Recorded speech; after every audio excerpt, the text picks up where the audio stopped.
خب سوال آخرم درباره دغدغه هممونه. وضعیت بازار داخلی چطور میشه؟ قیمت سکه داخلی، طلای داخلی، اینا وضعیت چطوری میشن؟ از نظر تکنیکال بیت کوین میتونه تا $120,000 هم رشد داشته باشه. به نظرتون وقتشه که بیت کوین بخریم، هولد کنیم، بفروشیم، چیکار کنیم؟ گفته که دوست دارم با ایران صلح برقرار کنم، دوست دارم با ایران توافق کنم. الان سوال من اینه که اگه هریس هم رئیس جمهور میشد، ما شاهد پامپ کریپتو بیت کوین بودیم یا نه؟ از شما خودتون رویتون چیه؟ اگه می‌خواستین الان بخرین یا تصمیم بگیرین راجع به بیت کوین چه نظر میاد تو چند روز آینده این اتفاق بیفته. سلام، اینجا آکادمی رمزآگاه، من دیوام. منم علی هستم. امروز میخوایم بررسی کنیم و ببینیم که انتخاب مجدد ترامپ به عنوان رئیس جمهور آمریکا چه تأثیری روی بازارهای مالی به خصوص کریپتو میذاره. تا پیش از این ترامپ مخالف سرسخت ارزهای دیجیتال و کریپتوکارنسی و بیت کوین بود و معتقد بود که فقط یه ارز جهانی وجود داره، اونم دلاره. ولی دیدیم که توی کمپین انتخاباتی جدیدش به شدت از کریپتو و بیت کوین حمایت کرد و شاید هدفش این بود که رأی بخره. از زمان انتخابش هم تا به امروز که داریم این ویدیو رو ضبط می‌کنیم دیدیم که بیت کوین از 69,000 تا رسید به حدود 90,000 تا و میخوام ببینم که نظر شما چیه در این باره و به نظرتون تا کی قراره این رشدش رو ادامه بده. بله، همونطور که دیدید با رویکردهای مثبتی که ترامپ داشت باعث شد که با انتخاب ترامپ بیت کوین این مقدار رشد کنه. از نظر تکنیکال بیت کوین میتونه تا $120,000 هم رشد داشته باشه، اما باید دید بعد از اومدن ترامپ چه رویکردی نسبت به این بازار داره، چه قانونهایی رو وضع خواهد کرد و چه اتفاقاتی تو بازار میفته در آینده مشخص میشه. درسته. با این اوصاف الان به نظرتون وقتشه که بیت کوین بخریم، هولد کنیم، بفروشیم، چیکار کنیم؟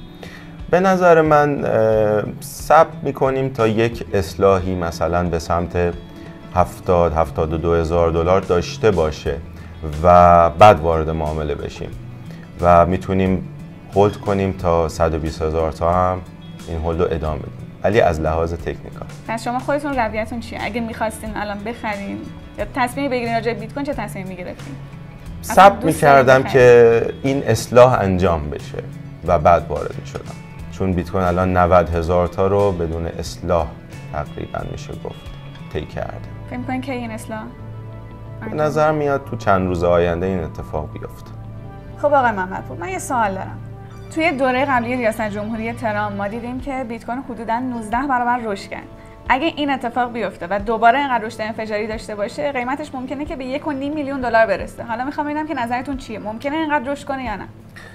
به نظر من قابل مقایسه نیستن، چون که دوره قبلی بیت کوین شاید $3,000 بوده و الان $90,000. بخواد همچین رشدی رو کنه قیمت‌ها واقعا فضایی میشه. به نظر من این امکان خیلی کمه، ولی خب همون موقع هم 4 سال طول کشید تا به این قیمت برسه. الان سوال من اینه که اگه هریس هم رئیس جمهور میشد، ما شاهد پامپ کریپتو بیت کوین بودیم یا نه؟ بله، ممکن بود این اتفاق فقط با تأخیر بیشتری بیفته. مثلا اگر هریس می اومد ممکن بود اول یه اصلاح قوی به سمت 40,000 تا هم حتی داشته باشیم و بعد به این قیمت ها برسه، ولی در مجموع این اتفاق می افتاد. پس یعنی الان که بیت کوین در حال حاضر به حدود 90,000 تا رسیده این اتفاق می افتاد ولی دیرتر. خب حالا بریم سراغ بازارهای جهانی. با اومدن ترامپ چه تأثیری روی بازارهای جهانی خواهیم دید، به خصوص طلا؟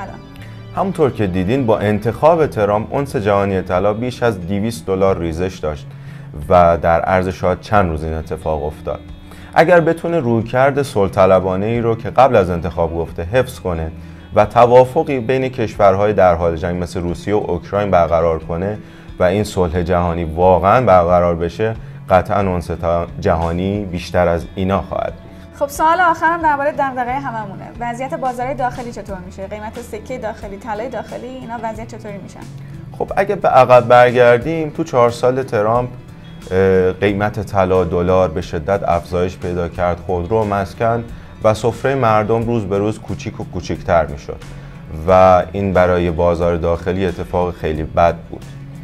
اگر رویکرد همون قبلی رو داشته باشه، یعنی افزایش تحریم‌ها و رویکرد خیلی منفی نسبت به ایران داشته باشه، همچنان بازارها رشد خواهد کرد. طلا، دلار، همه اینها میتونه به شدت رشد کنه، میتونه دلار حتی به 250,000 تومان هم برسه. ولی چیزی که هست، گفته که دوست دارم با ایران صلح برقرار کنم، دوست دارم با ایران توافق کنم. باید ببینیم در عمل چقدر این اتفاق خواهد افتاد، چقدر این رویکرد و این عمل انجام خواهد شد. سعی کردیم یه نگاه اجمالی داشته باشیم روی اثرات انتخاب شدن ترامپ به عنوان رئیس جمهور آمریکا و بازارها رو بررسی کردیم، خیلی کلی. ولی اگه دوست دارین که به صورت جزئی بازار رو بررسی کنیم، توی کامنت ها بهمون بگین. هر سوالی هم که دارین حتما بپرسین و خود آقای محمدپور بهتون جواب میدن. مرسی که تا آخر ویدیو کنارمون بودین.